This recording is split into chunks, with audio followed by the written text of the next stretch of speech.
Why keep blessing me? I don't know why. Yo, what's going on, guys? It's your boy, it's David. I'm just a dad. I'm trying to help you guys become the best dad ever by being the best version of yourself. Why keep blessing me? Take off my I headphones don't know because I don't why. need I them. don't know why. I don't know why. So, yesterday we were talking about just the baseline observations of addictions in yourself and how to optimize and improve that by being honest with yourself, right? And I just talked about very simple, easy to see, easy to identify addictions like being addicted to our phones, being addicted to screen time and the stimuluses of social media and YouTube and all that. And that's just surface level stuff, right? We're addicted to so many other things. Obviously, substances are one of the easy things to talk about, right? We're addicted to, there's addicts of detrimental substances like alcohol, drugs, druggies. Those are the easy ones to talk about, right? Because we know that they're detrimental to your health, they're detrimental to the human body, to society. But there are some that aren't really talked about as much, right? Like we don't really talk about being addicted to weed, addicted to alcohol as negatively as we should, because they're almost normalized in our society. It's so normalized to go get drinks on the weekend and party, right? Get drinks with your coworkers after work. Ever since the passing of the legalization of marijuana, you see people smoking pens and edibles all day, right? Taking an edible before work, taking an edible at night. It's constant. It's an addiction. I'm not here to demonize people and their vices, but I just want people to know that it all starts with awareness. It might not feel like there's anything negative, but we're creating a a dependency and being reliant on it, right?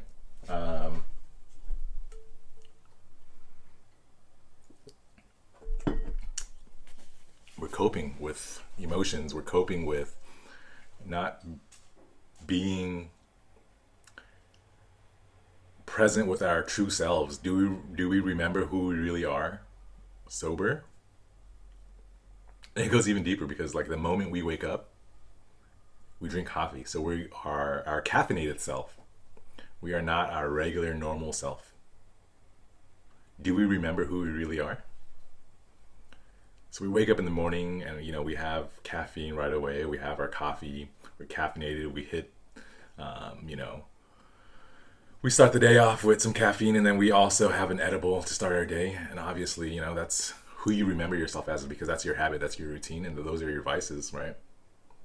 I know some people take it one step further and they take antidepressants. They take Adderall. Adderall is super normalized now, and we don't talk about that as an addiction. And it's scary, it's wild. But do we remember who we are outside of all the stimuluses and outside of all the chemicals and outside of all the alterations that we do to ourselves? And I'm not here to demonize people. I'm not here to point fingers, right? Like I want to talk about myself. And I'll loop in some pictures of myself in my early to mid 20s. I was on a great career path. I was in a tech company working a fairly decent role. I was moving up quickly. I was entrusted into a circle of leadership, and I was getting my name out there, and I was climbing the ladder, the corporate ladder, thinking I was doing the things that would make me happy, would capture the American dream, right? But it came with so many dark moments that really transpired with, or really came to dark moments that really manifested from my behaviors and my habits in college and onto my professional career. And what do I mean by that? Throughout college, I developed an addiction for drinking, and it wasn't because I was smashing drinks early on in the morning and I was inebriated and fucked up all day, right? I developed an addiction for drinking purely for socializing. I would drink to wind down. I would drink to go meet girls. I would drink with, my friends at parties. And then, I had developed a weed habit. I would smoke weed to go to bed at night. I would smoke weed during the day to let loose and relax instead of drinking, right? I'll drink at night to socialize. And we talked about this yesterday's episode, right? They're coping mechanisms. So I was smoking weed to decompress, and I was drinking to deal with the social anxiety. And then I was taking Adderall to, cram and, deal with my procrastination during college exams and big assignments, right? So, and then this carried on into my professional career. I would drink after a long day of work with my coworkers, happy hour.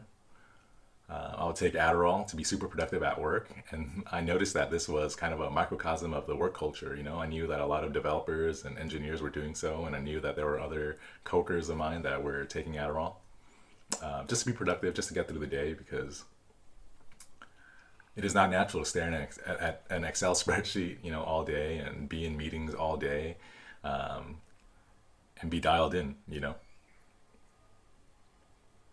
So the Adderall addiction was growing and burgeoning and, becoming more prevalent in my life. I was taking anywhere north of 15 to 30 milligrams a day. And that's not even a lot compared to a lot of people out there. And I know that, there are people that take way more, and it's crazy. But I'm not going to get into that. I'm not going to point and talk about other people. I'm talking about myself, right? So, I had this Adderall addiction just to be super productive. And then I smoked weed to level off the Adderall.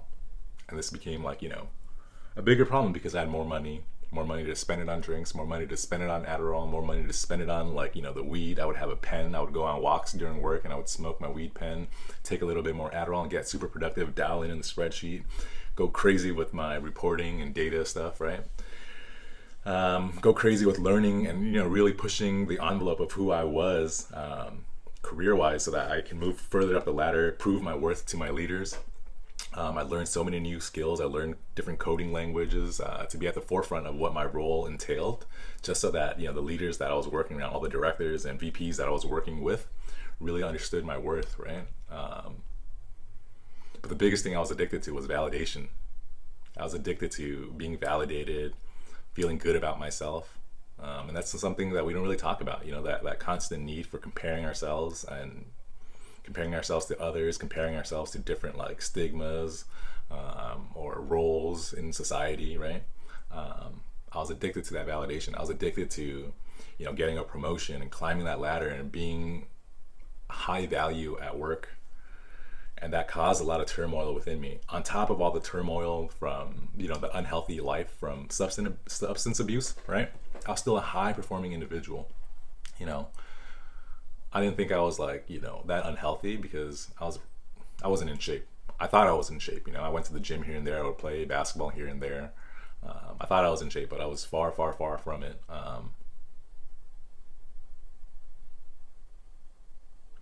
But even more so, my psyche was damaged because I was addicted to that validation. And I got into a really dark place. I was addicted. I was addicted to being successful, being productive. And that led me to being a really shitty version of myself. Right now I have a daughter that spends a lot of her time with her grandparents in the mornings. And I see how much my parents love her. And, growing up, I was in the same situation, right? My grandparents took care of me for some certain amount of days. And I had a strong bond with them. But as I grew older, that bond kind of got weaker. Growing up, we didn't really have the technology and communication options that we have today. I couldn't FaceTime my grandma, couldn't text her until high school and college. But then, smartphones during college still weren't that great, and FaceTime was still a developing thing. And obviously my grandma was getting older and she wasn't tech savvy to pick that up either. But when I was in my professional career, I was working crazy hours even though I didn't need to, right? I wanted just to prove myself, and I was working crazy hours, late nights, um, just to prove myself because I was addicted to that validation. That I neglected family, I neglected the declining health of my grandma, even though she was only like an hour away out in Chinatown, Los Angeles, and she passed, and I wasn't even there for her, even though she took care of me like 40-50% of the week, in my developmental years. And it's a lot of regret that I hold, that I've processed, that I've dealt with.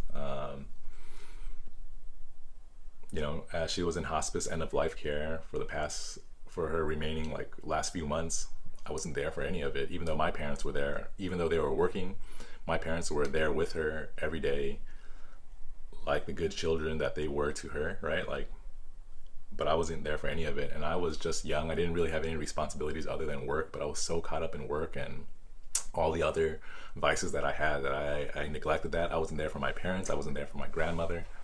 And, that destroyed me when I soon realized how short and valuable and precious life is. Yeah, those are addictions. And those were the things that really broke me. It was mid-COVID, late 2020, early 2021 that I just broke down, and I took a leave of absence from work and had to find myself. I was in a dark place, a really dark place, and I had to crawl and fight my way out of it because there were days where I didn't want to wake up, days where I wanted to end it all.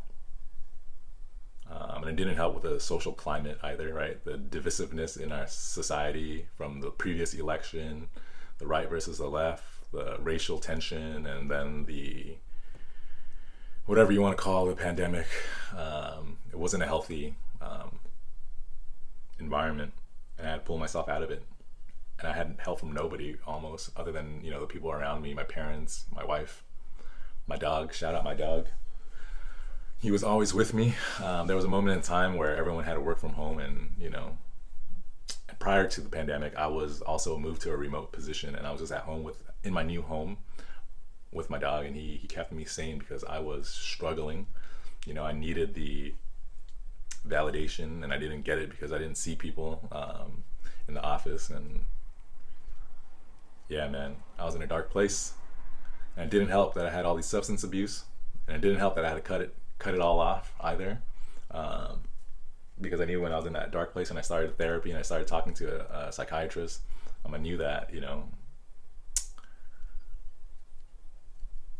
I knew I had to get better, and I knew I had to fight.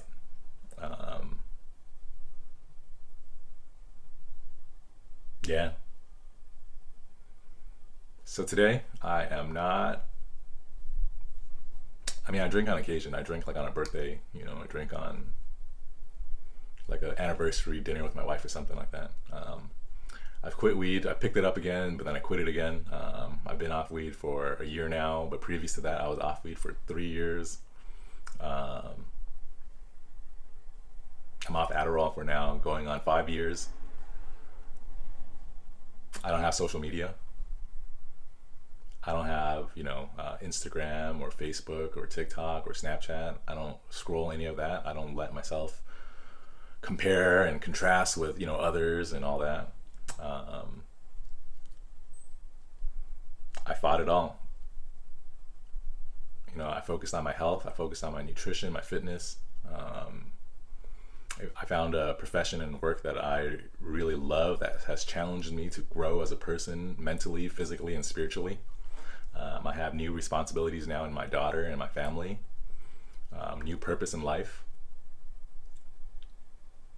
And I've only was able to be blessed to have these things because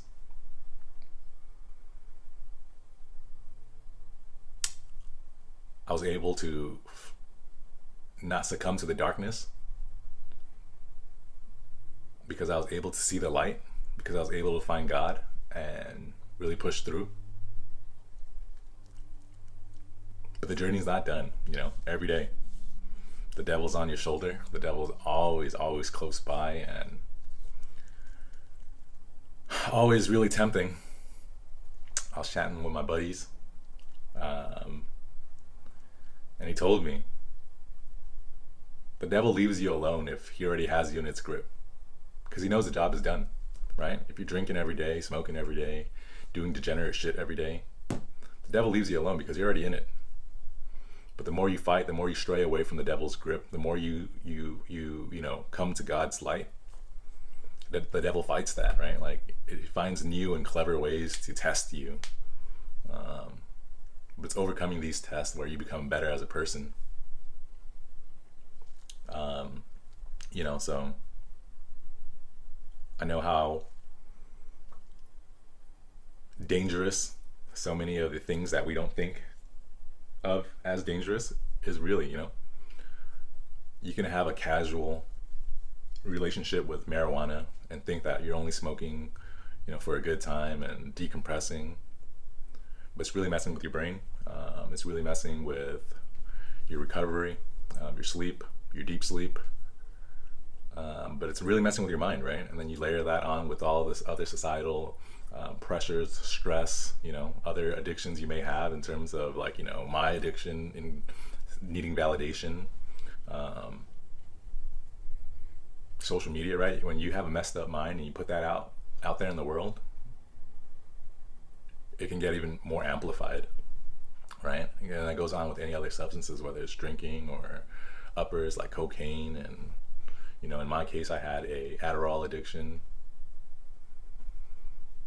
I had to fight these things.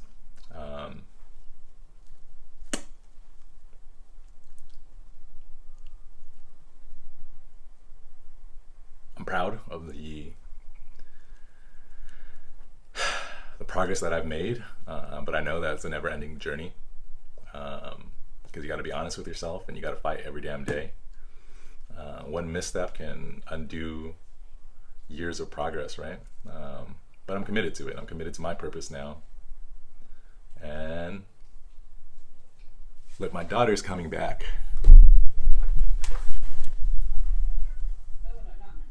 Look at him, so adorable.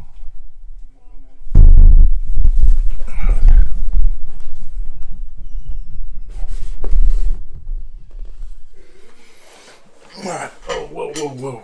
All right, where was I? Had to get my daughter into the house. Yeah, so I'm just wrapping it up. I talked about all the addictions and vices that I dealt with, and what it meant to me, how the lows really pushed me to the brink. And it gets dark. I don't really want to get into the detail of it in this video, but when you hit a low like that, you really are forced to either make changes or succumb to them, right? So I made the change and I'm happy with where I am now. And it's not the end of the journey. It's not the end of the road. It's a constant, like I said, right? It's a constant journey to get better day by day. And in talking about all this, right? My addiction with the different substances, my addiction for validation, and the lows that I felt, and how hard it was to break free from those vices. It still isn't the toughest addiction that I've dealt with. The hardest addiction, there's one addiction that has been the hardest one to beat, to overcome. It has had a grip on me for years. It has messed with me physically, mentally, and it is so silent in today's society, but prevalent. And it has messed with me terribly. Till this day, I feel like I'm still fighting it. I still don't feel like I'm completely free from it. But I'll get to that one on the next episode. So I can keep this one under 30 minutes. But yeah, once again, guys, I'm David. I'm just a dad. I'm trying to help you guys become the best version of yourself so you guys can call yourself the best dad ever. I thank you guys for tuning in, and letting me spill my guts out, being vulnerable and talking about myself. I appreciate you guys with the bottom of my heart. from the bottom of my heart. Till the next one, guys. Till tomorrow.